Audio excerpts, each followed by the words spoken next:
Hello and welcome back. Today we're just gonna relax and go through a conspiracy compilation. I might touch on these a little bit later. And if you could interact with this video because it probably will maybe be copyright and it probably won't be monetized. So if you like this kind of thing, please show your love and support. Without further ado, thank you. Welcome to the Question Everything series, and this video is called Compilation One. If you hit a glass with a hammer, the glass will break. Dawn hit a glass with a hammer. So what happened to the glass? It broke. It broke. Why did it break? Because the hammer's hard. If you hit a glass with a feather, the glass will break. No, it won't. Dawn hit a glass with a feather. What happened to the glass? Nothing. Nothing happened. Why didn't anything happen? Because the feather soft. First one says, if you hit a glass with a feather, the glass will break. Okay. And the second one, Dawn hit a glass with a feather. What happened to the glass? It broke. And why did it break? Because the rule says, if you hit a glass with a feather, it'll break. What's the scariest conspiracy theory you believe is 100% true? That arresting the people in Jeffrey Epstein's Little Black Book would bring this world to a grinding halt because of how many disgusting rich people there are in power. We all know this is true, but man, those files must be really, really bad. There must be a lot of people in there because now they're trying to scare us with the whole hantavirus and Ebola thing and aliens. No one is secretly in charge from the shadows. The politicians we have are actually the leaders of the world and are genuinely what people voted for. There are few things scarier than that. Somebody left a comment and I thought that this was really scary and interesting. Yeah, the comic writer Alan Moore was asked years ago to write a comic about the history of conspiracy theories, and after doing research, this is what he said. The main thing that I learned about conspiracy theories is that conspiracy theorists believe in a conspiracy because that is more comforting. Truth of what the world is that it is actually chaotic. The truth is that it is not the Illuminati or the Jewish banking conspiracy or the gray alien theory. The truth is far more frightening. Nobody is in control. The world is rudderless. The food we have been eating in the United States is a huge part of the mental illness going on today. That is also 100% true. Anytime after like a weekend of just like eating a bunch of crap, I always feel so horrible mentally. That's because it's poison. That the public school system sucks because it was deliberately designed to fail the kids, forcing them to shuffle off to the factories once their dreams are crushed at graduation. I saw another one saying too that the way that they set up schools now kind of resembles prison. So they're like getting ready for kids to fail and end up in prison. We are being observed by intelligences not from this planet every day. That dragons were real. They appear in multiple cultures and places in history before communication was widely spread. I like to believe in this one too. Okay, and this last one is my favorite. The existence of the uncanny valley confirms there was once an apex predator that preyed upon the human race. That one is just terrifying to think about. Why does he look so much like Samurai Jack? Yo! Wait, hold on. So you know what I'm talking about, right? Oh, yeah. Like the top lab coat. Yeah, the lab coat guy with the black hair, right?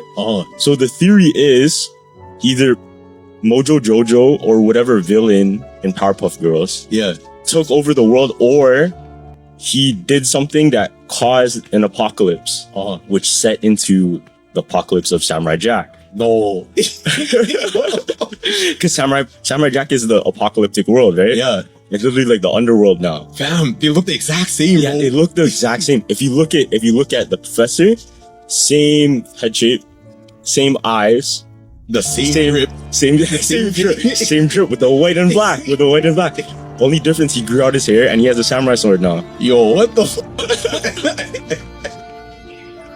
Because if you look at the buildings, right? So all the buildings in Powerpuff Girls, they connect it to Samurai Jack and they can see the same buildings but like destroyed. Oh, they put like side by side or something like that? Yeah. Really? So you can see, I think it's called Metropolis, something Yeah, like yeah. that. The city of Metropolis is low-key in Samurai Jack as a destroyed world. Yo, I actually want to see this now. So what bloodline would you have to be for them to, would you have to be of that 13 families, or would you be of just not that? So I think that it depends on the group that you're in. I think there's something called the 13 bloodlines, which traces themselves back to the Roman Empire, basically. But then you have the Sapientia Francus, who are maybe about a few hundred families, and Jeffrey Epstein was of the bloodline of the Sapientia Francus. So there's overlap, but there's also some distinctions. There is a theory that full-body realistic skin suits exist and that people and other beings are wearing them to disguise themselves for one reason or another. Now, I think a really good example is the skin-toned sleeves and gloves that you typically see someone like my girl Dolly Parton wearing, and absolutely love Dolly Parton. So none of this is any shade to her whatsoever. Matter of fact, she looks fabulous and she's an absolute legend. However, if you've noticed, we only ever see her like when she's wearing her skin-colored sleeves and gloves covering the majority of her hands. Sometimes I've seen that she'll wear the suit, looks like the suit all the way up to her chest. And in this picture, you can see that she's dressed in a Dallas Cowboy cheerleading outfit, and she's basically wearing a full-bodied skin-colored suit to cover her own skin. Now, it also looks like Christina Aguilera wears something very similar as well. If you look closely in this video, you can see that she has skin-colored sleeves on while she's performing, or it definitely looks like it. It doesn't look like she's ever addressed this directly, but most people believe that it's probably because she's lost a bit of weight over the years and she may be dealing with some loose skin because of that. And I feel her. I got loose skin myself. I totally get it. And when you're in the spotlight, you probably just want to go up there and perform and not worry about things, you know. If you know, you know. Dolly has confirmed that she has a few tattoos that she keeps private, and she has said that she got these tattoos to cover up scars from previous surgeries. She said that her scars have a tendency to have like a dark purple color to them, and so she got pastel colored tattoos to blend them in. But she also said that she kind of prefers to keep her arms covered for a more polished look. Dolly has also talked about how she looks completely different when she's at home. Dolly has said that the blonde hair that we see is not actually her real hair, it's a wig. She has tons of wigs. She was asked one time how many wigs she has, and she says she has one for every day of the year. Dolly's talked about how her natural hair is more of like a dishwater sandy blonde, and that she just prefers how easy wigs are, and she don't have to really style it and do all that stuff for public appearances. It's even been said that sometimes Dolly leaves the house without her skin suit, her wig, her makeup, her nails, and all the other things, and no one hardly ever recognizes her because of it. She's like a totally different person. So you can't really blame Dolly for sure. She's 80 years old. She's gonna wear everything she needs to wear to be comfortable and feel good in the public eye. I mean, there's a lot of people online that's been talking about Kris Jenner, who recently just got a new or another facelift. Now, I think she looks great, honey, but a lot of people online, she's not wearing these skin-colored gloves that...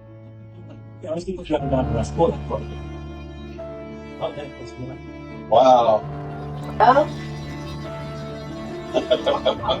So you're going to go to Walmart to go to the pickle aisle. And I want you to get a regular sized jar of pickles, but the baby pickles, right? The little baby pickles. Okay. And then I need you to go over to where they have the big bulk item. If you need to get like a gallon of ranch dressing, that's where you get it, right? And then I want you to find like a jumbo container of baby dill pickles. You can get them in a giant jar. Okay. They're not the same pickles. What it is a very large jar of like medium-sized pickles. They are twice the size of the fucking baby pickles that are in the baby pickles jar. How has this gone under the radar, and how have we as a people and as a country and as consumers and as men gonna let them put those fucking medium-sized pickles in the giant pickle jar and try to sell them to you and your family? Pull the wool over as baby pickles. This is the biggest slap in the face to the American people since Patriot Act. Right. I'm on these turn around and this bitch hurt body suicide. They don't even make it anymore. We're a season premiere of SNL with Ice Spice. Look at us, 3 Gen Z icons. Aren't you like 40? No.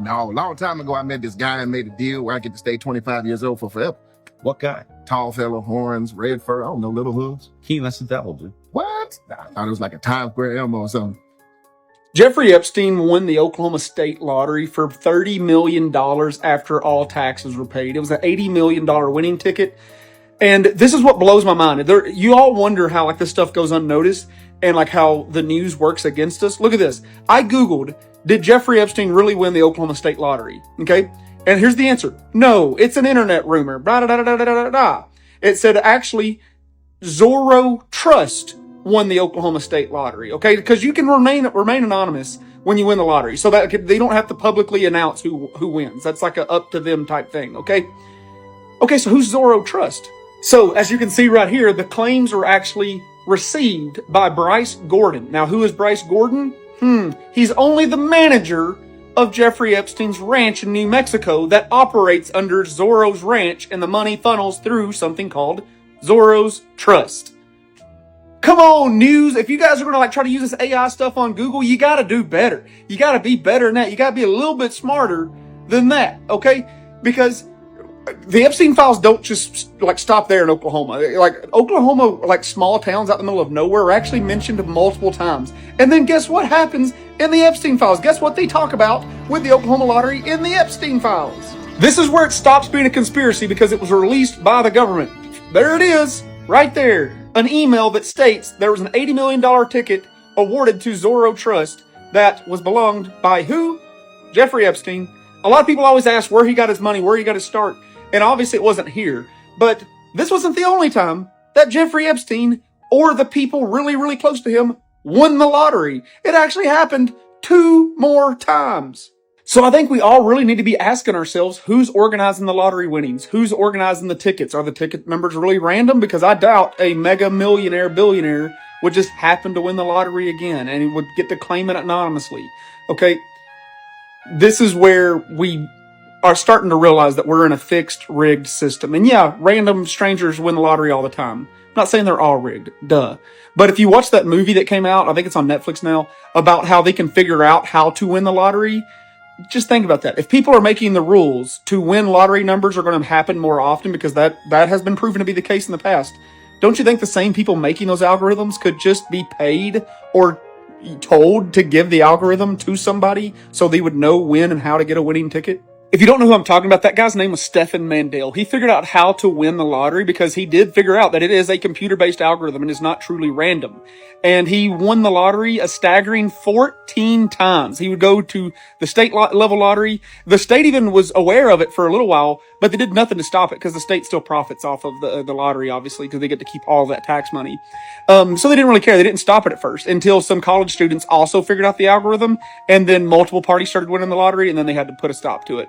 But yeah, it's all an algorithm, and he could figure out, hey, if I throw X amount of money at the state lottery on this day and time, I will guarantee get a winning ticket. And it worked 14 times before he was stopped. What's the deal with the free?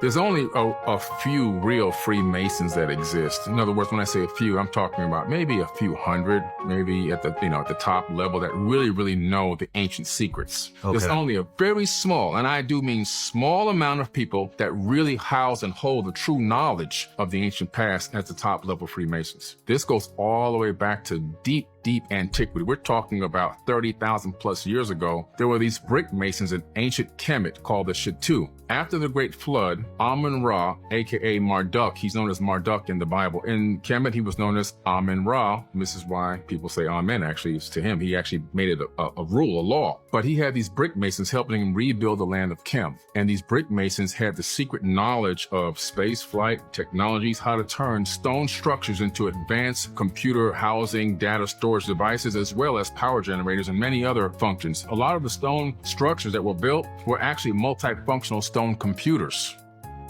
This story takes place 24 years ago in the Masonic Temple. My drummer in my band was the cleaner for the Masonic Temple. I'm not going to say exactly where, but this is a picture of it. So we are practicing our set list for our album that we're recording. And he says, do you guys want to see something? He takes us to the main room. I believe this is where it is. And he lifts up a hatch in the floor. And what is underneath the hatch but a skeleton? Of all things, there's a skeleton underneath that floor. This was the room that we were practicing our album in. This was the room where he took us to and lifted up the hatch. And underneath that rectangle was a skeleton. Now, why would the Masonic Temple have a skeleton underneath their floor? It is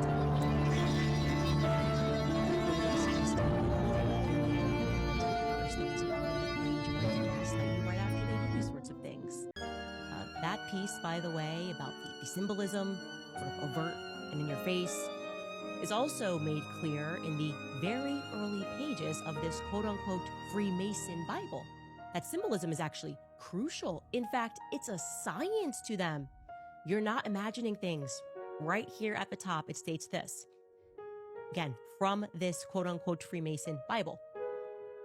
It reads, it has been correctly stated that symbolism constitutes the very essence of Freemasonry. Freemasonry is essentially the science of symbolism. Further down, it offers us a section entitled The Science of Symbolism Explained. It reads, a symbol or an emblem is an occult representation of something unknown or concealed by a sign or a thing that is known.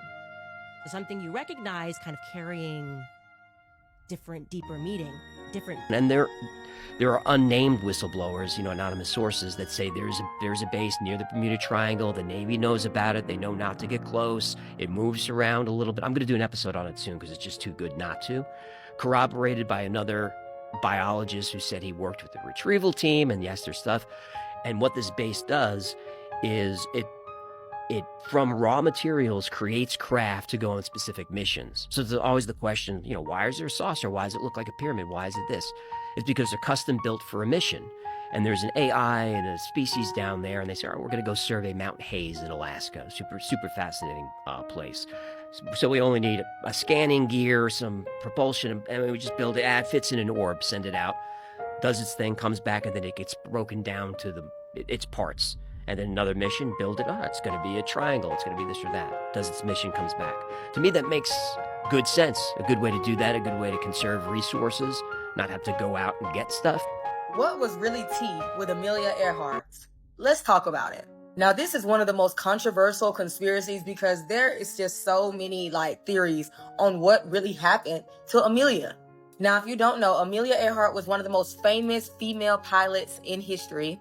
And she was a record-setting aviator and the second person to fly solo nonstop across the Atlantic and the first person to fly solo nonstop across the United States. So she was big until her tragic disappearance with her attempt at flying across the world. So in 1937, she took on the challenge of flying all the way across the world, y'all. But on her travels, she encountered some harsh winds and lost all forms of communication, and it was just a bunch of technical difficulties. And after that, nobody heard from her, y'all. So this is where the conspiracies and all that weird stuff come in. Now, people believe that she landed on this remote island and that she was eaten by coconut crabs. And that's one of the most realistic conspiracy theories, simply because they found some type of skeletal bones actually not too long ago. And they did several different DNA testing and all that. And they believe that it was Amelia Earhart and that she was eaten by coconut crabs, which are these giant. Did you know that Lady Gaga's character on American Horror Story Hotel was based off a real-life countess?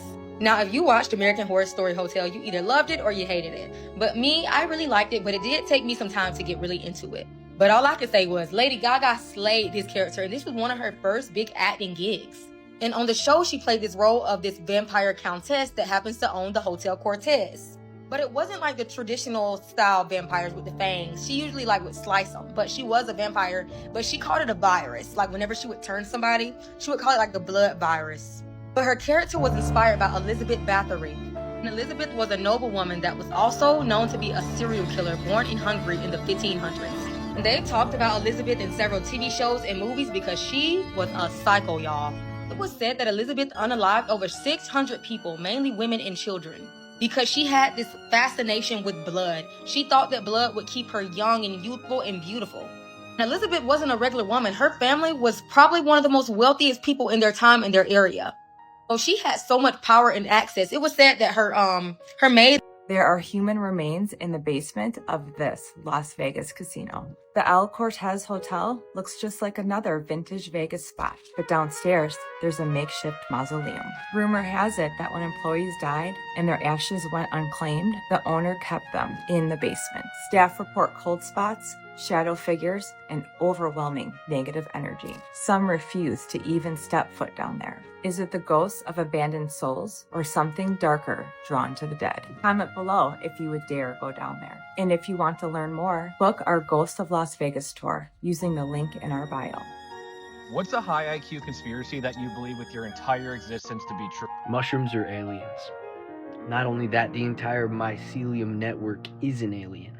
And the mycelium network exists through space and time on a higher dimension, connecting between planet to planet, because it is an alien that goes from planet to planet. And how it does it is it helps develop life on the barren planet, converts that life into a sentient, intelligent being by helping give it things to unlock its mind and potential. Then it helps that sentient being evolve down the line until eventually that sentient being gets to a point where it wants to get off of its big rock and explore. And every time, they bring some of it with them. And because the mycelium network is a sentient being in and of itself, it simply just exists on a higher dimension. It exists through space and time, connecting from point to point as a giant living organism that webs across reality. One could push this further and say that, realistically, what does this make the mycelium network? It's not just an alien, then. You know the portobello mushroom theory? No, what? What is that? My bad, I'm going quick. Yeah, My no, bad, you're good. you know that one episode of Joe Rogan where he had the mushroom guy? I forgot his name. Yeah. Who talked about Paul Stamets, I think? Yeah, I forgot his name. I think I seen a clip of that. But there was this one episode, we briefly talked about it, but I found out what it's actually about. We talked about portobello mushrooms and how it can cause. I do remember it. Yeah. And then part of the reason was the mafia actually owns portobello mushrooms, and then they pushed it to put into cuisine. But because, damn, he said it was dangerous to talk about this. Okay, then yeah. Is it then say then maybe allegedly? Yeah, allegedly. Allegedly, I don't know this shit. Yeah, this is Reddit. Yeah. Because he said it. Yeah, I'm not gonna continue. Yeah. I'm not gonna say that. I'm just gonna say that. I got scared. No, deadass, I kind of got scared. Trust. I know you can't fuck with the. Whenever I say the C word, first I get scared too. Not gonna lie. Yeah, I'm not playing with no. Yeah, we don't want no respect. smoke. We don't want no smoke, man. We're just some kids from Toronto. Yeah, we're just talking. We're not even from Toronto, man. We're not from here. Yeah, we're not. Do you know why the real reason why they banned lead paint? The real reason? The real reason why they banned lead paint. So it wasn't because it was fucking people up? This is actually very interesting. It's kind of scary as well. So they tell you that they banned lead paint because kids kept eating paint chips and they were getting poisoned. Now, while they may have been true, turns out lead is the best absorber of EMF radiation and gamma radiation as well. What that means is that if this was all coated in lead paint, it will be harder for cell tower signals, anything that shoots a signal, to actually penetrate your body the way they wanted it to. It was still hit in. It was still the signal will still come in, but the radiation off of those signals won't be as deadly as they are without it. So that's why when you get an x-ray, you wear a lead vest to protect your body. I forgot about that actually, and you're right. Yeah, they do put lead over your body, especially for x-rays. Anything that shoots a signal, that's what the radiation is, but mostly from your phones and Wi-Fi. And that takes one out of the book, Silent Weapons for Silent Wars. Their silent weapons work better without lead paint. Does Rihanna's song Umbrella have a dark hidden message? This theory says yes. The imagery and the lyrics involved with the song Umbrella are designed to worship the demonic entity known as the Rain Man. For those who are not aware, the Rain Man is a demonic entity that has taken over the music industry and is known to have had an influence on almost every artist and song that you've ever heard. The Rain Man has been known for millennia to be a demonic deal maker, and making a deal with him is simple. All you have to do is reference rain, precipitation, or anything like that in order to strike a deal with him. Now think about everything I just said on how to make a deal with the Rain Man. Now let's read some of the lyrics Jay-Z wrote for this song right here. He says, "Let it rain, I hydroplane in the bank.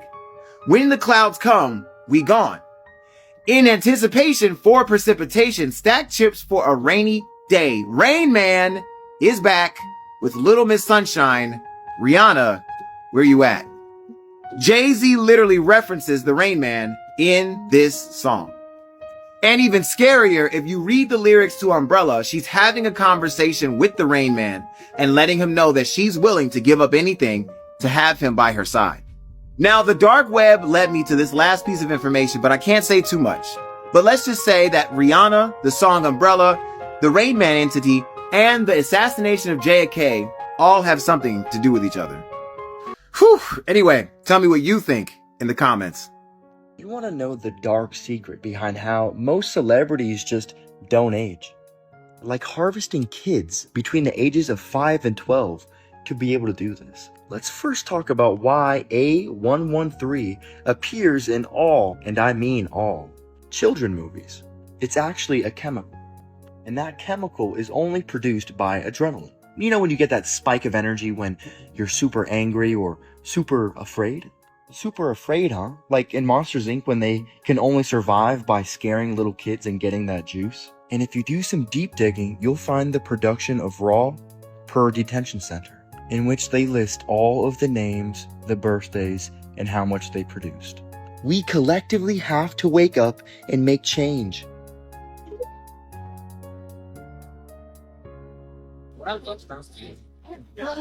Been saying that Hillary Clinton was fine, and nobody believed me. People laughed at me. I was saying for years. You think she looks like a young Hillary Clinton? Yes. Hold Have on. you not seen young Hillary? I just saw a young Hillary Clinton. I don't know if everybody saw it because it should feel like a new young photo of her has been circulating since 2016. Yeah, young Hillary was kind of a fox. It was like y'all don't get it. Like Hillary Clinton. Young Hillary was whoa. No, and then everybody. I was could like, picture it before you showed me the side by side. But and I'm like, listen. Have you ever dreamt of a better version of yourself? And in the meantime, take care of yourself. Younger. More beautiful. More perfect. One single injection unlocks your DNA, starting a new cellular reveal that will release another version of yourself. This is the substance. If you use the internet for the same reason I do, then you've seen a dozen or so videos that seem to indicate that cats not only understand, but respond to the English language, human language. But there's no way that could be, right? Because if that was the case, science would be the first to pop up and let us know that this was the case. Well, absolutely not. Perhaps you guys happen to remember back in the 90s or so when these scientific studies came out that said that dogs lick us for our salt content and cats rub up against our legs in order to mark their territory, and it has nothing to do with love. Here's the problem. The newest science is in, and we've got MRI machines, and we've got all kinds of algorithmic databases that can study the animal's brain much closer. And when those activities are conducted, oxytocin is supplied to the bloodstream by the animal brain. Your pet, when doing these things, is showing love, quite literally, for you. They're not prominently published or shown as readily as those original studies were.